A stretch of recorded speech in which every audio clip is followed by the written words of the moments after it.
All right, Science Fam, we're continuing with question number 3 from worksheet number 2, 3-step stoichiometry problems. We have our balanced equation up at the top where aluminum oxide breaks down and decomposes into pure aluminum and oxygen gas.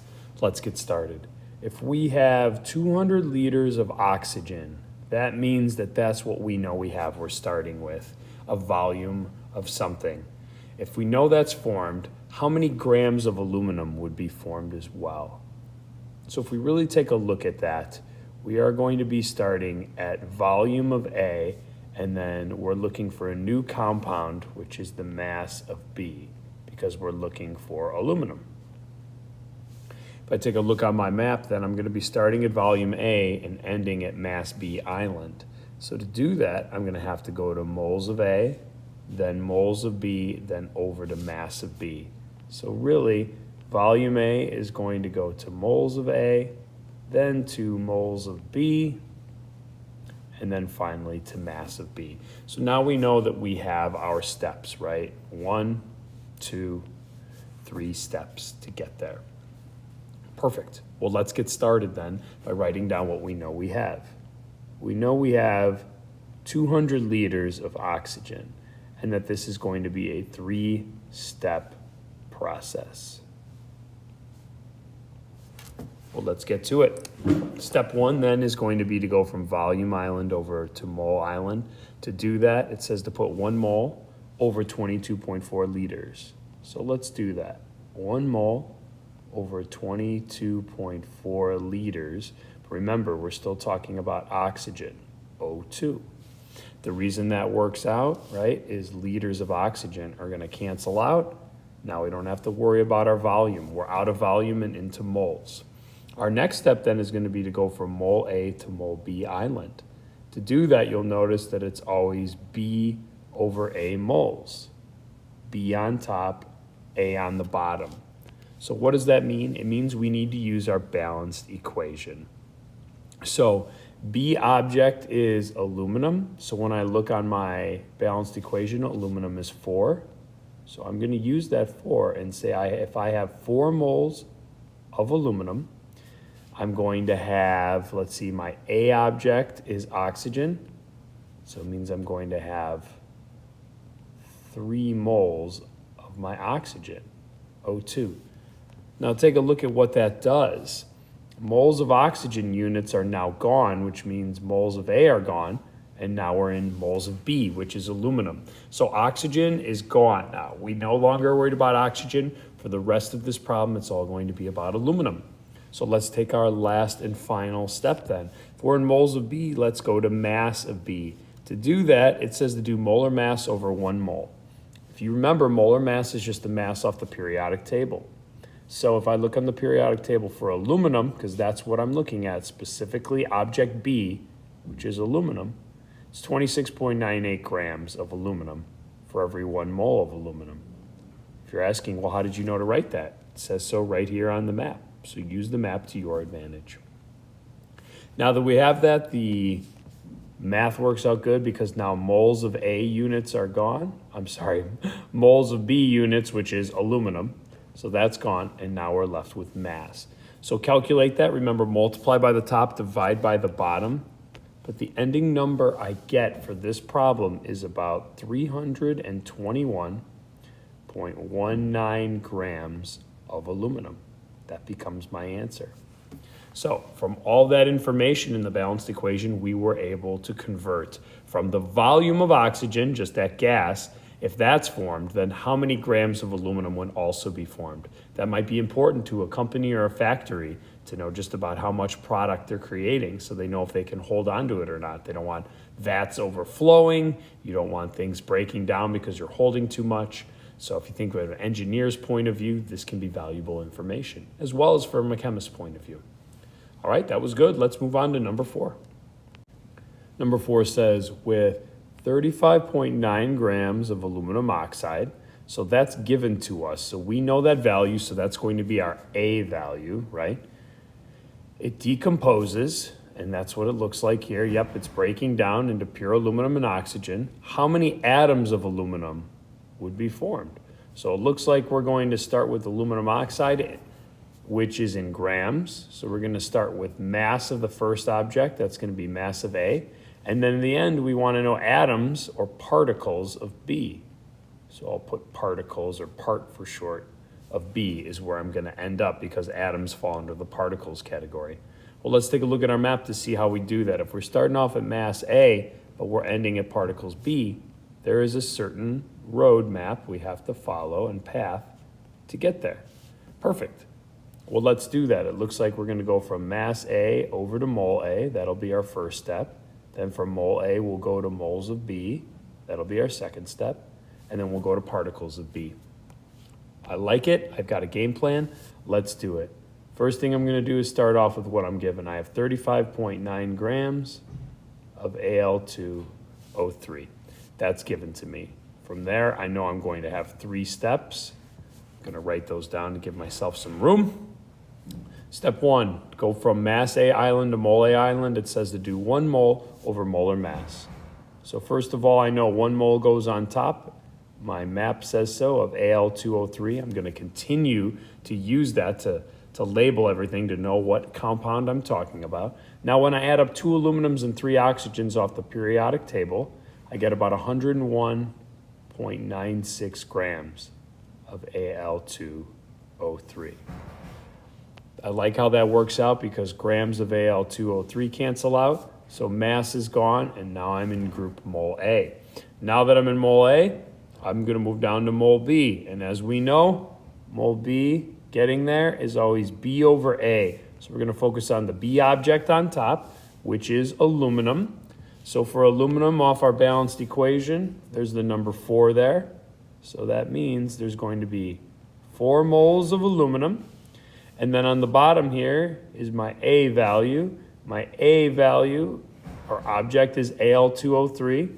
There's a 2 next to it on the balanced equation. So there's going to be 2 moles of Al2O3. So really all we're doing is using a ratio, saying that for every 4 moles of aluminum that are created, that comes from 2 moles of aluminum oxide. Perfect. Double check our units. Are they canceling? Moles of aluminum oxide do cancel, so we're good. That means moles of A have been eliminated. Now we're in moles of B, and we need to get to particles of B. So we're going to be using this part of our mole map. Fine. To do that, it just says to put Avogadro's number on top divided by 1 mole. Sweet. Let's do it. It's 6.02 times 10 to the 23rd. We should also label it. So that's going to be atoms. I'm going to put that really small underneath. Atoms of aluminum, Al. Sorry for my sloppy writing. It's hard to write in that small space, but we're labeling it. Atoms of aluminum up on top because that's the particles that we are trying to find. And then it's 1 mole of aluminum on the bottom. So Al.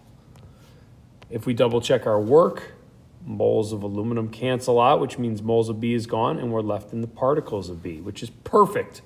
So that means all we have to do now is crack it in our calculator. I'm going to take 35.9, multiply by the top, divide by 101.96 on the bottom, multiply the top by 4, divide by 2 on the bottom, multiply by 6.02 times 10 to the 23rd on top, and divide by 1.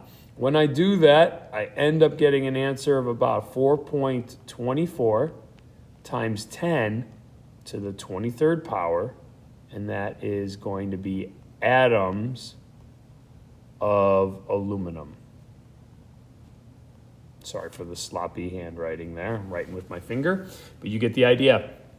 Notice I labeled it, what object it is, right? It's object B, aluminum. It's atoms. And I included the entire scientific notation. You owe it to yourself to make sure you put this in your calculator and make sure that you get the same answer. Otherwise, if you're not, you're doing something wrong with your calculator work. Maybe you're not putting in 6.02 times 10 to the 23rd properly, whatever it is. Make sure that you are finding your little mistakes or errors, or ask about that in class. That's important to be able to tackle. But that was question number 4. We started with knowing grams of the product, how much to start with. Because of that, we figured out how many atoms of aluminum would be formed at the end. The power of a balanced equation and stoichiometry. Pretty awesome. Let's move to number 5. How many grams of oxygen So it looks like they want to know how many grams of oxygen.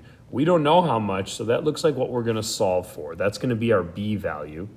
How many grams of oxygen will form from 78.9 grams of aluminum oxide? So that is our A object. Forgive me, that's what we're going to start with. So it looks like we have grams or mass of the object that we know the value of, and we want to know how many grams of something else. So that's going to be mass of B. So that means we're going to start at mass A, mass B, and it looks like we're going to take that quick path to go to moles of A, then moles of B, then mass of B. If you haven't noticed, the middle step is always moles of A to moles of B because you're always going over to a new object if you indeed are trying to solve for a different compound of that. So perfect. I think we are set up. We've got our numbers. Let's rock it. Perfect. So I've got 78.9 grams of Al2O3. I know I'm going to go through 3 steps, so I'm going to write that out. Let's start with step 1. Mass A to mole A is 1 mole over molar mass. I'm going to put 1 mole on top of Al2O3. And on the bottom, I'm going to put the molar mass for it. Now, when you look on the periodic table, adding up the molar mass, we already figured it out for number 4 as well. But it's 2 aluminums, 3 oxygens. That gives you about 101.96 grams of Al2O3. Now that we have that, let's double check to make sure our work cancels. Grams of aluminum cancel. Good. So mass of A is gone. We're on to moles of A. We're going to go from mole A island down to mole B island. To do that, we're going to need B over A moles. Well, we know the drill with this. B over A. Object B, I already labeled as oxygen. Oxygen on my balanced equation is 3.